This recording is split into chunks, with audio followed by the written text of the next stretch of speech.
Hey, happy St. Patrick's Day. We're gonna go do some gardening today. Stay tuned.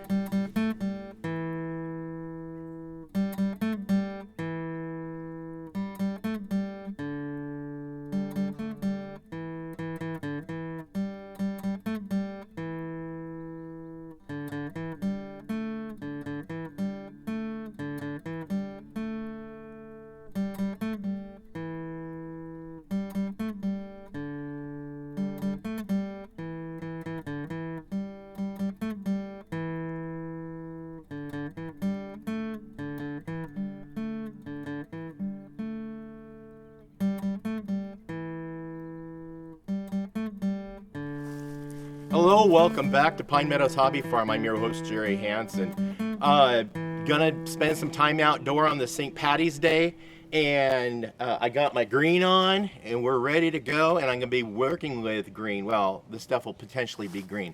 Hey, look at my fruit trees. I pulled them out of the greenhouse, and they survived the frost last night, so I'm happy. I mean, look at this. I'm coming more down to a conclusion on where I want to plant these fruit trees. This big tree back here is my 7-year-old apple tree, and it should be producing fruit this year. It has 5 different apples grafted onto that one tree. And this is my Honeycrisp apple. I'll be planting it over here in the middle of the yard nearby this tree, so it needs that tree or a variety of apple from that tree to cross-pollinate so I can have the Honeycrisp apples. And then I've got a Come's pear tree. That'll go in the other section on the other side of my yard. And then the Santa Rosa plum and the Alberta peach. I'm still not sure where I'm going to plant those because I'd like to put them in my backyard, but my soil is so shallow. It's nothing but rock under there, so I'm afraid they wouldn't get a very good root. So I got to find a different place that they're going to be protected from the deer. So let me show you what I've done with the garden already. Currently I'm working on fixing my back fence, but it's down and the deer can get in, so I had to put some deer netting across the what deer netting I had left, put it across there to keep the deer out when they do get in here. But I've got this fence over here up. I'm putting in new fence posts and building a new gate, and this will be this is held up by those T posts, those big tall T posts. But this fence, the reason why it's flopped over is because the ground is so shallow and it's got hard rock. Look at this thing. Yeah, hard rock. Anyway, the only thing holding those fence posts up was the raised bed frames. That was it. And now they're starting to rot. And so I need to come up with a different method. And I want to take these T-posts, and I got this pounder, this rod that can probably punch a hole, hopefully big enough to sink a T-post in there and then cement it in. That way it's nice and tight and sturdy, and I don't have to rely on raised beds, because these raised beds have to be replaced. They're 10 years, they've been sitting there for 10 years now, and they're just rotting. But I got another solution for raised beds, and I still need to keep raised beds back here. There's a couple of reasons why I need the raised beds. But yeah. I'm thinking of just going down to the rental place and seeing if they have a power drill that will get a hole big enough and deep enough that I can sink those T-posts in. I only need to drill 4 holes, that's it. And if I can get away with just renting something and tapping a hole out like that, that would be perfect. So let me take you to the garden, show you what's been going on. This is the deer netting I was talking about. It's the same stuff that I used to repair the aviary over the turkey house. This is a more robust material than I had before. It's 7 feet tall, and it comes in a 100-foot long roll. It costs about $78 for the 100-foot roll. So this is all I had left, and it only goes down to that post down there, that big T-post. And then I just have chicken wire the rest of the way. That way it's keeping the chickens out of the garden because they make a nuisance out of themselves. And now I got the chicken yard fence, and 2 of my hands found a way out. So I got to figure out where they got out. And plug up that breach. So let's go in the garden. I'll show you what's been going on. I was busy out here the day of daylight savings time, and I planted cold crops that you could put in the ground before your last frost. And we'll go over and I'll show you the varieties that I planted in here. But these 3 beds are all planted now. So in this bed right here, I have a potato starts. And then right here, I have garlic growing. Then from here on over, I have my different onion varieties. I've got white onion, yellow onion, and red onion. And these, some of them are 30-year onions, so we're going to grow them out into the big bulbs and then harvest them this year. Later in the season, I'm going to go ahead and grow my peas on a trellis, and then the other 2 trellises on both sides I'm going to be planting my cucumbers, but I'm going to wait till after the frost is done. I may just start the cucumbers indoors in big pots first to get them started, and then once I'm assured the final frost is done and they're not going to get bit by the frost, I'll go ahead and move them out here. Now some plants don't do well at transplanting, and that's one plant that doesn't do well. So even if I just put them in compostable pots like newspaper and keep them that way, that might help them transfer a little bit easier. So in this other garden, I have planted a big bed of carrots right here. Right now is the time you can put your carrots in the ground and they'll start growing in there. So a big bed of carrots. Then over here I have, what did I plant over here? Oh, turnip, a bed of turnip, another root crop. And then I planted some rainbow Swiss chard, seed that was sent from a viewer from Canada a couple years ago, and I had some Swiss chard left, rainbow chard, so I'm growing that. And then this is my beet bed. I have 2 types of beets growing here. I have these cylindrical beets, and then I have Detroit dark red beets. So root crops all the way across except for the chard. This is going to be leafy. And chard is one of those plants you can grow year-round and just harvest. Just cut back the outer leaves and you can cook those up with your meal.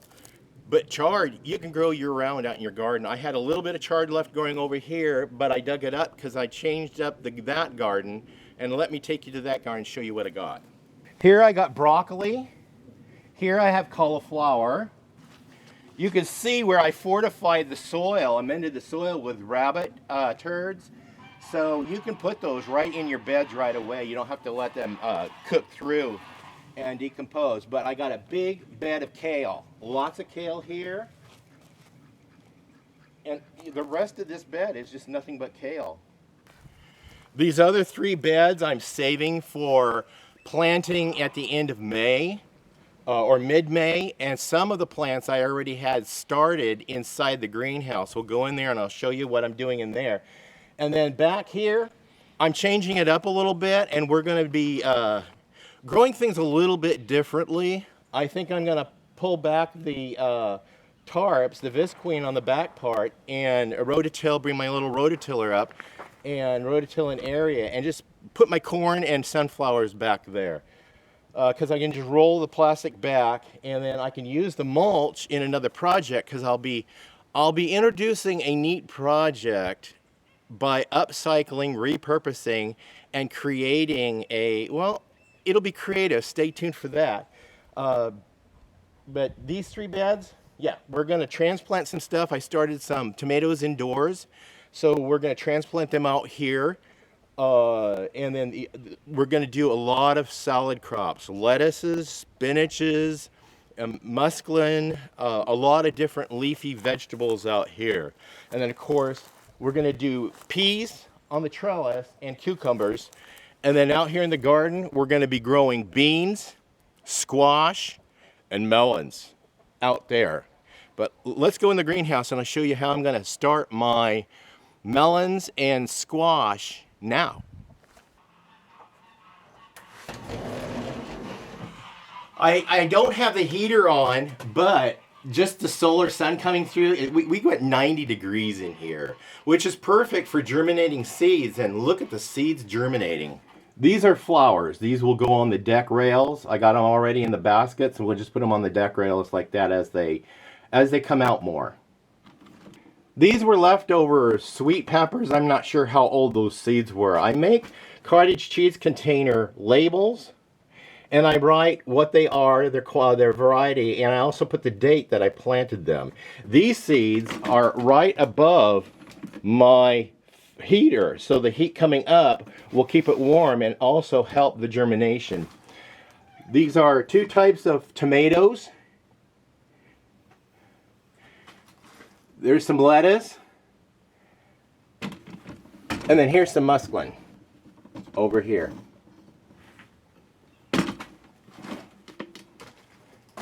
And there's our fat farm cat.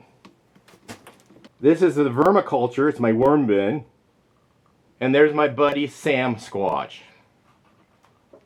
Up here I have celery started and coriander. I could not find celery seed in the stores at all, but I did find it in the spice rack. And here's some celery seed in the spice rack. So we're trying to germinate those and get those growing. And then here's the coriander I was growing, just from the spice rack. Over here I have a tub of lettuce. They'll grow fine in here. Some more variety of lettuce. Some Paris Island variety. This is spinach mustard growing in this tub. And then over here we have spinach. This is the variety of spinach I'm growing over there. And then I planted some radish right there, and they're coming up. And then there's some plants I started from seed. I'll cut them back and I'll plant the roots after the growing season out in the garden with the rest of it.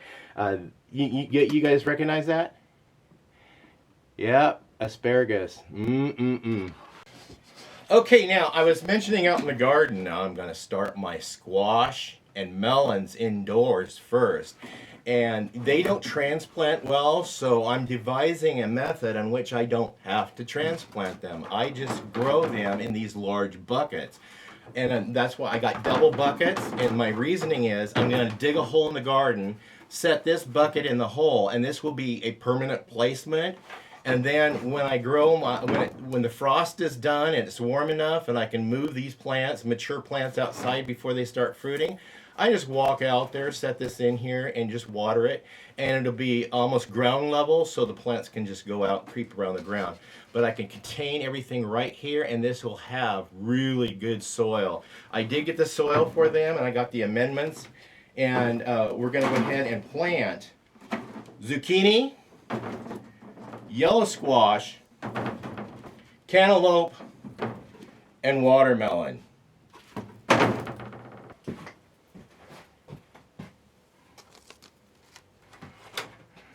Okay, this is the variety I'm planting in here. I purchased these from Dollar Tree. Yep. No, these I did not. I purchased them from someplace else. Oh, yeah, the Grange Co-op. Anyway, that's that variety. I can plant them indoors now, let it mature, and just set it outside and let them go. I'm just going to place about 5 seeds in here, and I'll pluck out what doesn't do too well.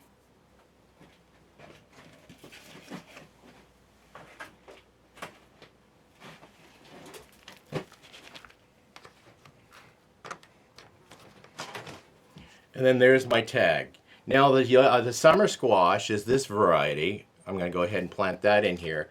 Now this was from Dollar Tree. You get 4 of these seed packets for $1. So I'm going to go ahead and plant about 5 seeds in here, and just save the biggest, more robust seed, and save these back for another time, because really one plant gives my family more than enough squash to eat. Can preserve, make soups out of, delicious.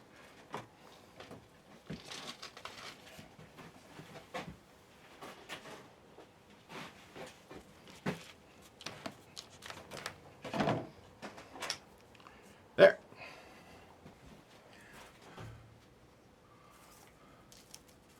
I got some cantaloupe.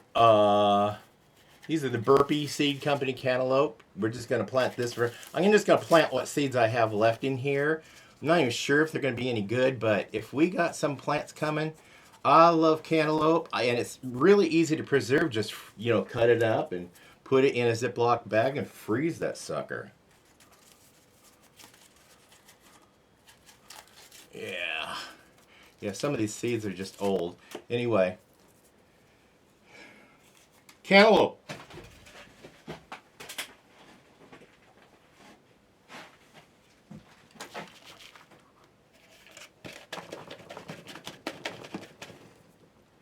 There you go. And we've got watermelon right here. This is the variety of watermelon I'll be planting. And I've never had any success with watermelon, so I'm just going to plant the whole packet, and hopefully something comes of them. Like I said, I'll thin them out.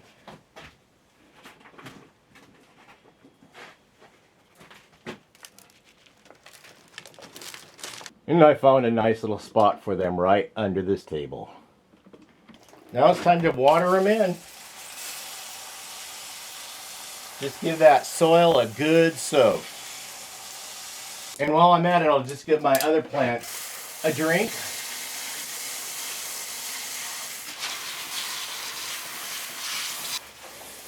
Okay, now I got my plants all watered. Let's give the worms a drink.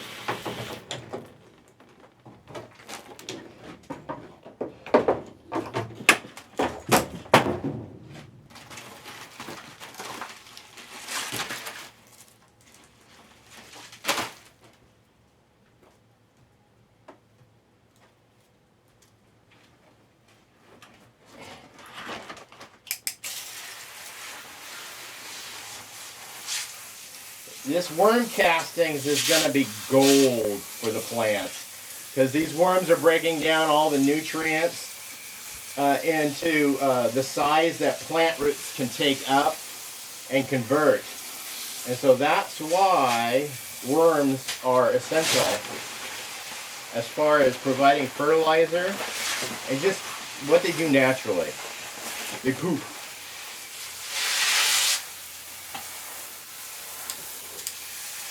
Yeah, we're filled up on both sides now. There's a screen partition between them, and when the worms run out of food on this side, they'll just navigate over to the other side where there is food, and they will be happy.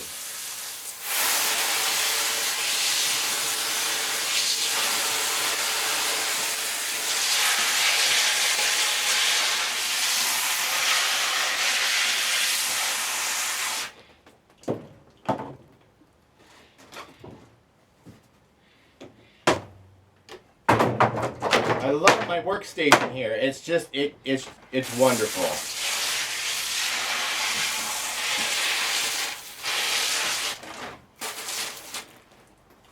Okay, I gotta water my fruit trees. See, let's give them a good drink.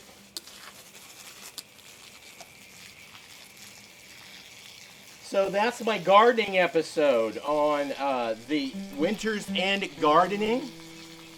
Stay tuned to more videos. You can do that by subscribing, by clicking that bell icon. That'll alert you to new videos as I upload them. Give us a thumbs up.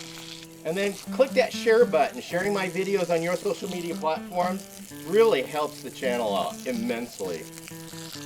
Remember, be safe. Always be kind. We'll see you guys in the next adventure. And happy St. Patty's Day. I'm going to go water the garden too.